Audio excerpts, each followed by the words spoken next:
លទ្ធផលបងប្អូននេះត្រីហាហា4ក្បាល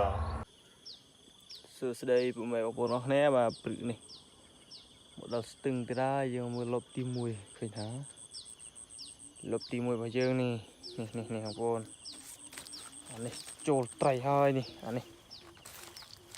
ចូលហើយព្រមលេងចូលត្រីអុយទេនេះយើងធ្វើការលើកវាមើលអាលប់នេះដាក់យូក្រិនហើយ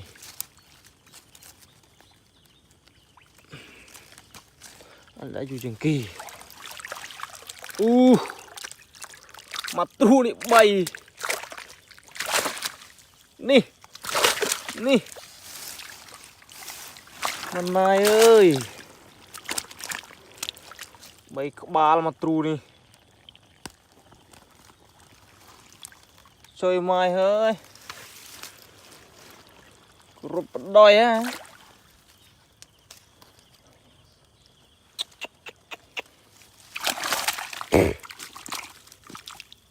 ធំណាស់វើយទូចតែមួយទេដកកន្ទុយហ្នឹងកន្ទុយវាខ្សែយកខ្សែកន្ទុយសិនអូរើបងប្អូនអូហូយអូ my god ដាក់ទូមកខេអានេះតែត្រូវនេះតែត្រីត្រូវយូរហើយលេហុយអូត្រូវដាក់គ្នាធំគួរសំវិញ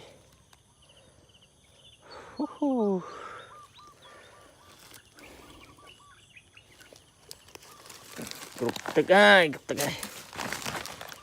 ត្រង់យើង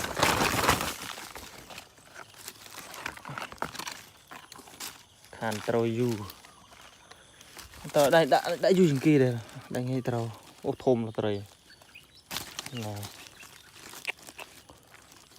លលីចេះចូលឡើង3អូ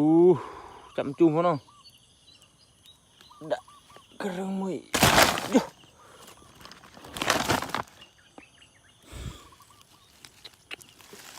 ទៀត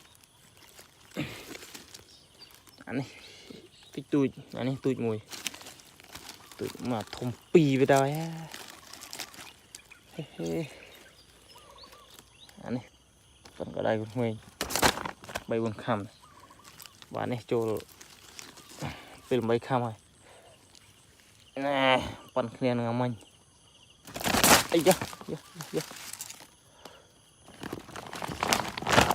អូខេ3ក្បាលបងប្អូនទីតាំងរបស់យើងថាមិនសូវជាទំនោរទេដាក់កប់នឹងផងដល់ពេលវាដើរចំជុំម្ដង3ទៅហើយអូខេដាក់ទូបន្តទៀតកន្លែងរបស់យើងប្រឡងគឺស្ទឹងដាក់តាមស្ទឹងប្រឡងនេះបកទក់ហើយតែស៊ីទេត្រីអត់ខំមួយលុបទី1ចូល3ក្បាលបងប្អូនដាក់វិញណានេះតែបោកវាឲ្យជ្រះអាភក់នេះសិនមិនដាក់ទៅវាអាចត្រូវទៀតតែយើងមិនបោកវាទេវាអាចវាអត់ត្រូវទេតែបោកវាអូខេបាយចាំមើលវីដេអូតទៀតបាទទៅទៀតលុបទី2បងប្អូនមើលលុបទី2បាទលុបទី2យើងដាក់តាមដុតប្រស័យនេះតាមមកស្ទឹងអែបមកស្ទឹងអាលុបទី2នេះឃើញថានៅក្នុងដុបប្រហែលជាមិនត្រូវទេ